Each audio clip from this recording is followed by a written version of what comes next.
The billionaire lost $1 million contract when he completely underestimated the 12-year-old girl who cleaned his office every day, until he discovered that she held the secret that could save his crumbling empire.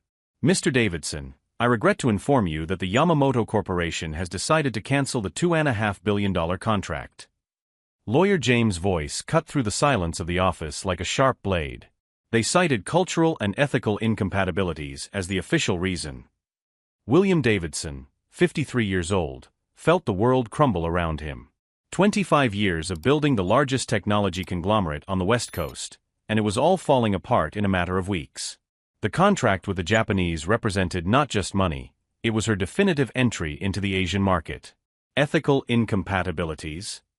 William repeated, disbelief evident in his voice. James, he did everything they asked. Every meeting, every presentation, every detail was perfect. The lawyer adjusted his glasses nervously. William, you need to understand that Japanese culture places a high value on mutual respect and harmony in relationships. There were some incidents during the negotiations that did not go unnoticed. William frowned. What incidents? He had been impeccable during all the meetings. Or at least he believed he had been. In the last week, 3 other important contracts had been cancelled. Harrison Industries, Melbourne Corp., and even the Chen brothers' small family business, all citing the same vague value incompatibilities. It was as if a silent conspiracy was forming against he. As James explained the legal details of the termination, William could barely concentrate. Through the panoramic window on the 40th floor, he could see the city stretching out endlessly, full of opportunities that seemed to be slipping through his fingers. A slight movement in the corner of the office caught her attention. Grace Thompson, the black woman in her 40s who had been cleaning his office for over 5 years, worked quietly, emptying the trash cans and organizing the papers on the coffee table. As always, she was practically invisible, exactly the way William preferred his cleaning staff to be. Next to Grace, a small girl sat on the floor, leaning against the wall, with a thick book on her lap. Isabella, Grace's daughter, often accompanied her mother after school when she had no one to stay with. William had always tolerated the child's presence, as long as she remained quiet and didn't get in the way. What irritated him slightly was the fact that Isabella was always reading books that were too advanced for her age. Today, it was she who was leafing through something about international diplomatic protocols. A 12-year-old reading about diplomacy? Probably just pretending to understand to impress someone. William. James' voice brought him back to cruel reality. We need to discuss the strategy for the coming months. With these losses, maybe it's time to consider mergers or partial sales. William felt a knot in his stomach. Sell parts of the company he had built from scratch? Never. But as he watched Isabella turn another page of the complex book, something in his calm, focused eyes intrigued him. There was a serenity there that only exists in those who have seen much worse storms and learned secrets that most adults are unaware of. For a fleeting moment, William wondered if he was missing something important right under his nose. But the idea that a 12-year-old child had answers he didn't have seemed too absurd to be taken seriously. As Grace finished her work and prepared to leave with Isabella, William kept his eyes fixed on her. There was something in those eyes that suggested knowledge far beyond her years, as if she held secrets too powerful to be revealed before the right time. If you are enjoying this story about how pride can blind even the most successful, don't forget to subscribe to the channel. Because what William was about to discover about that ordinary girl would change not only his business, but her entire understanding of respect, wisdom, and where to find the most valuable solutions. In the days that followed, William Davidson's situation deteriorated like a relentless avalanche. The Mitchell Corporation, a partner for 15 years, sent a cold email announcing the end of the partnership. The justification was devastatingly similar. After careful consideration, we have concluded that our corporate values no longer align with the practices of Davidson Industries. William reread the message for the 10th time, trying to decipher what the hell inappropriate practices meant. He ran one of the most ethical companies in the country, with international social and environmental responsibility certifications covering the walls of his office. It's a conspiracy, he muttered to himself, pacing nervously around the room. Someone is spreading lies about us. Her assistant, Patricia, entered quietly with a stack of mail. Mr. Davidson, 3 more contract cancellations have arrived. The German Hoffman Group, the Swedes from Nordic Solutions, and she hesitated, The Chen family has cancelled the new shopping mall construction project. William felt his blood boil. The Chen family? Those immigrants he had helped establish his business in the United States 10 years ago? After all he had done for them, was this the gratitude he received? Patricia, schedule a meeting with all of these clients. I'm going to see them personally and settle this nonsense once and for all. Sir, I tried. They all refused to see you. They said the decision is final. The world seemed to be conspiring against him. In 25 years in business, William had built her reputation on competence and results.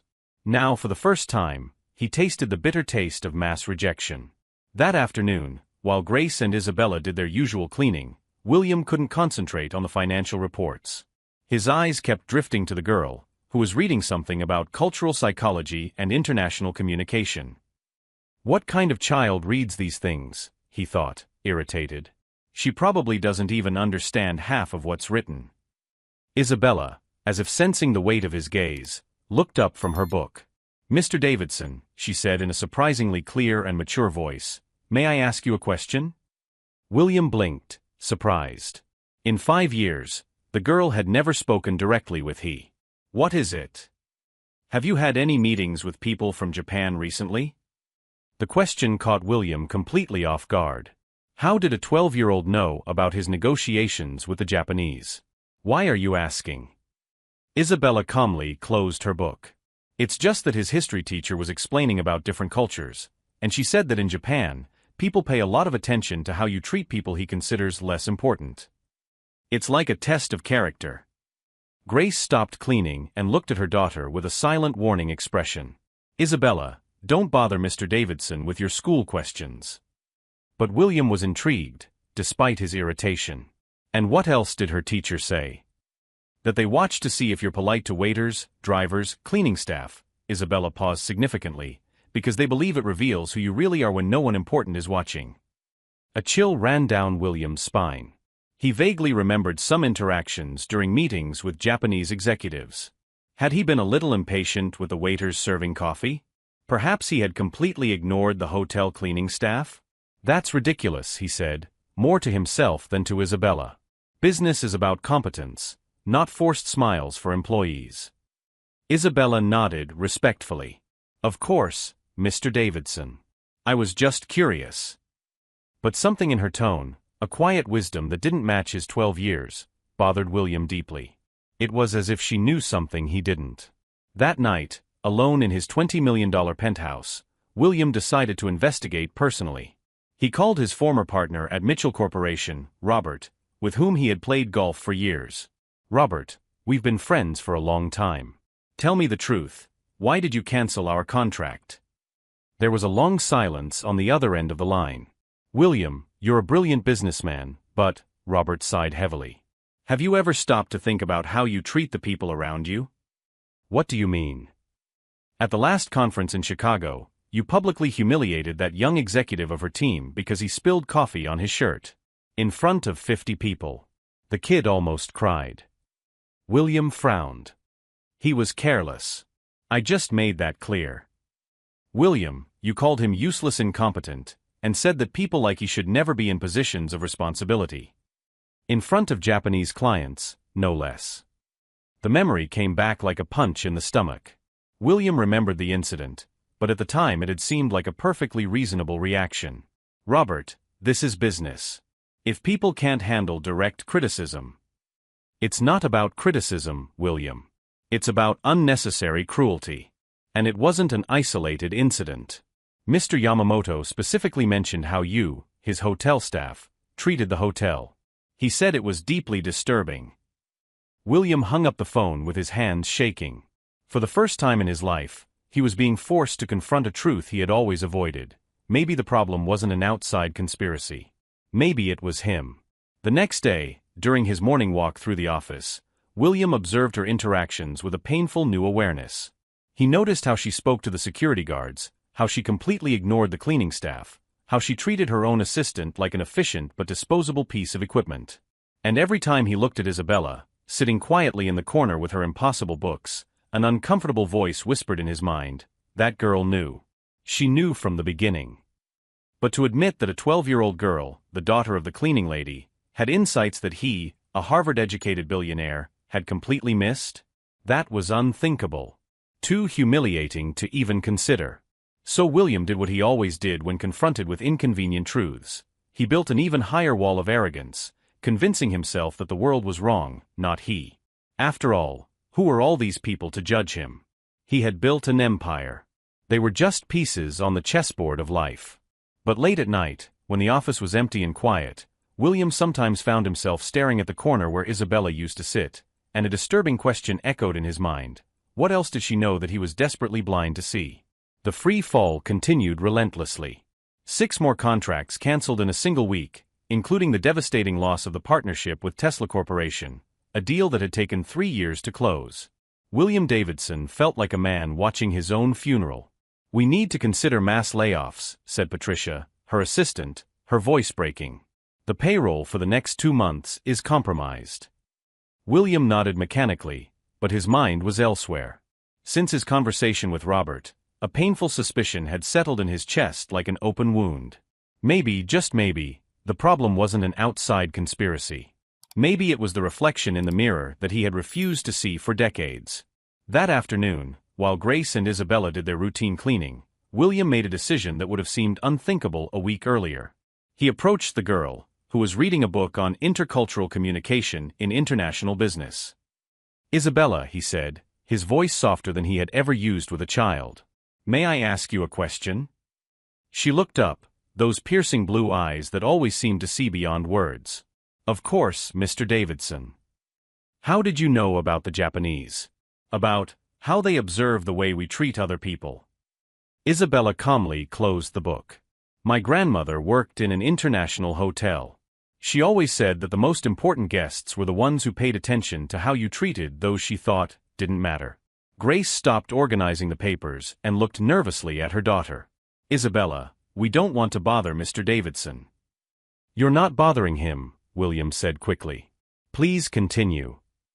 Isabella exchanged a glance with her mother, as if asking for silent permission. "Grandma used to say that there are 2 types of powerful people in the world, those who use their power to build walls, and those who use it to build bridges.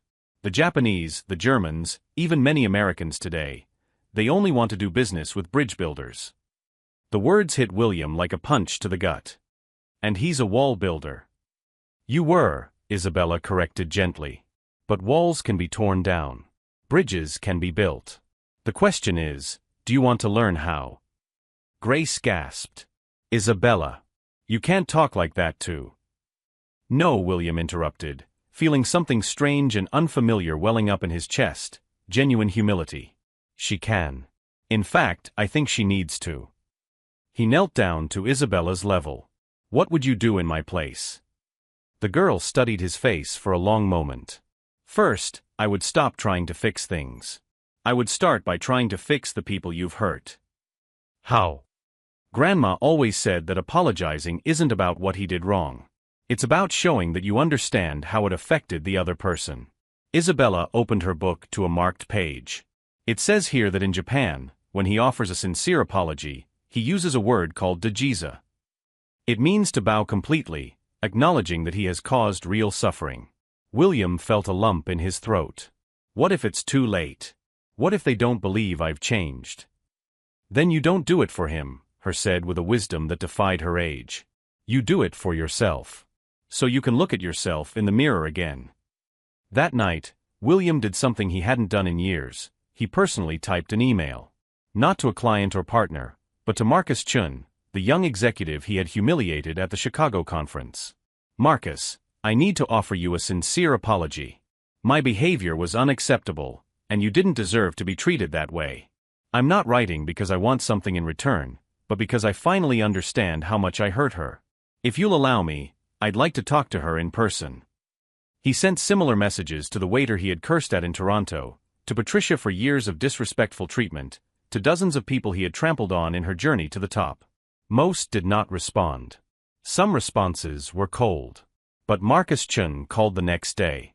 "Mr. Davidson, I received your email." The young man's voice was cautious. "May I ask what has changed?"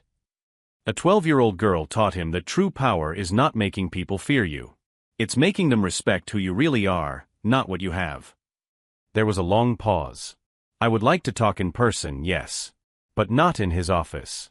In a public cafe. As equals. It was the first step in a journey that William knew would take months.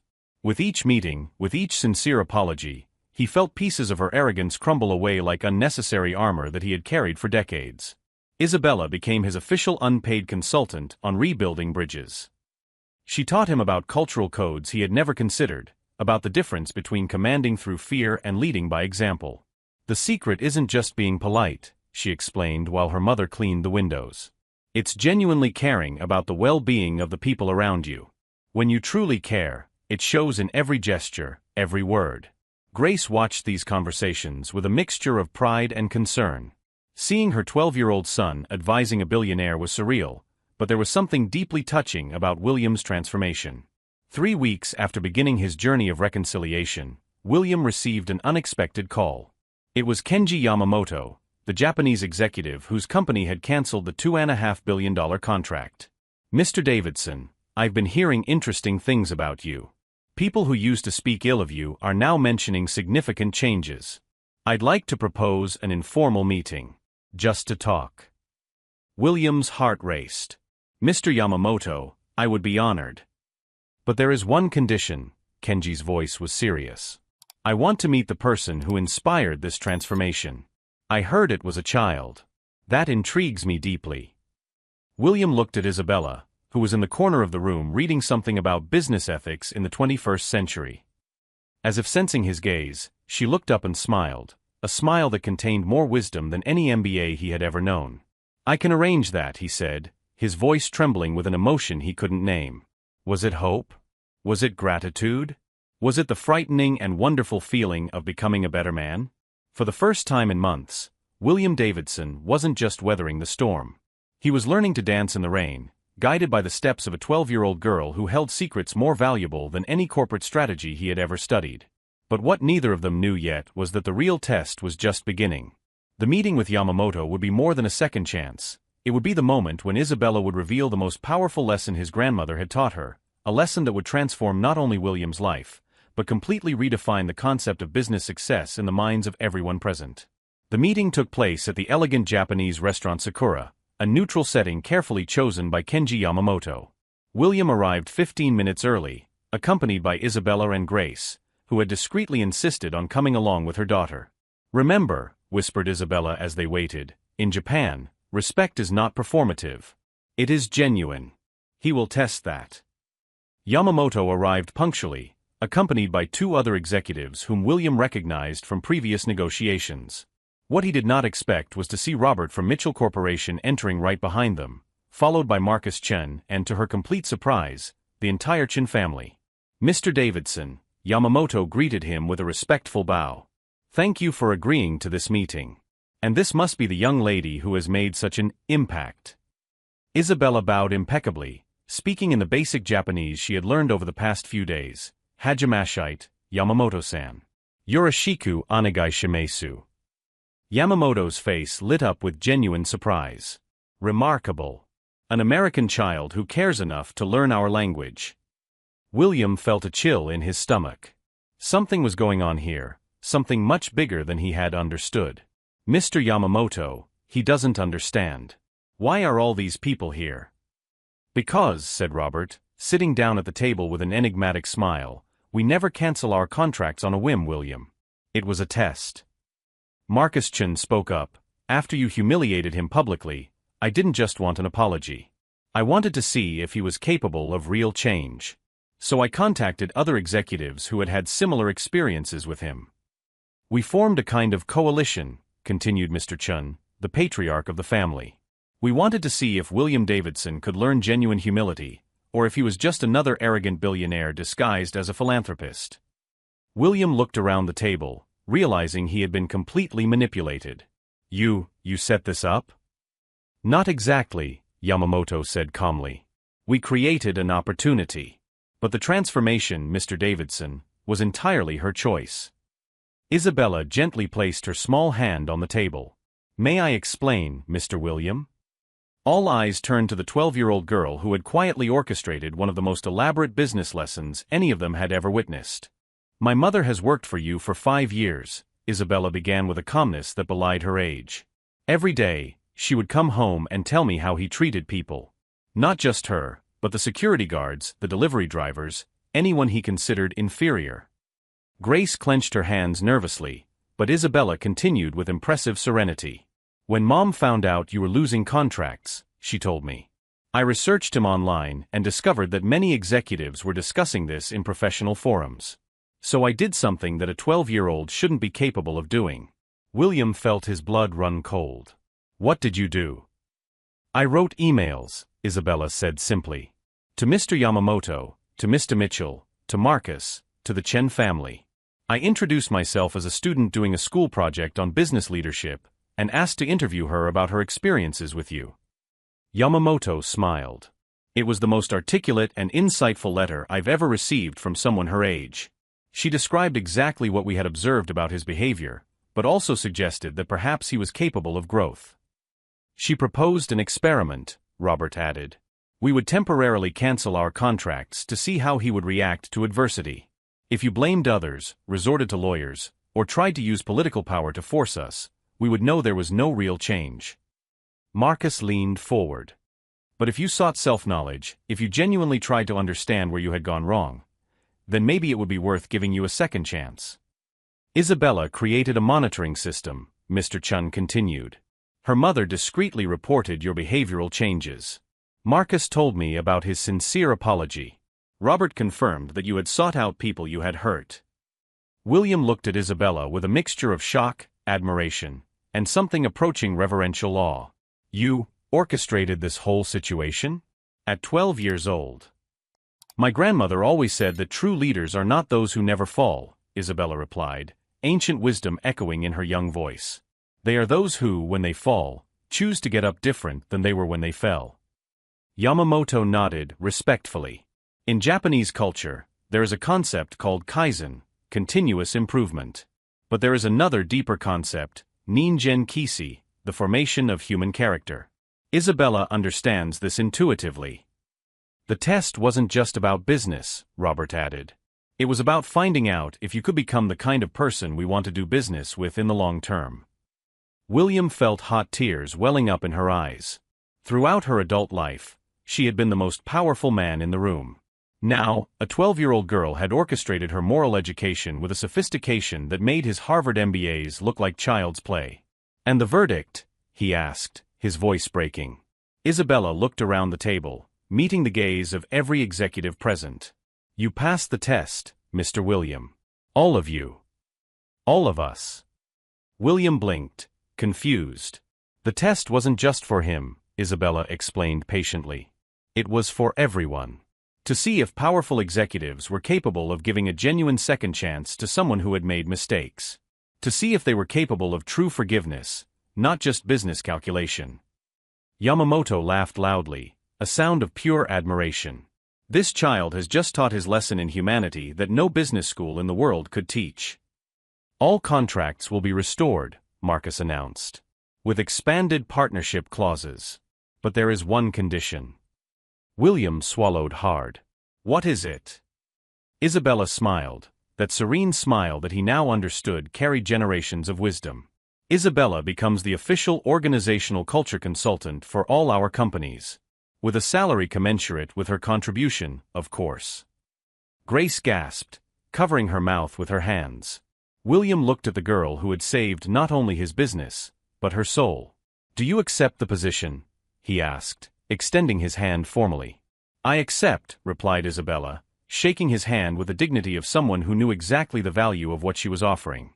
"But remember, true leadership always begins with a simple question: how can I serve? Not how can I be served?"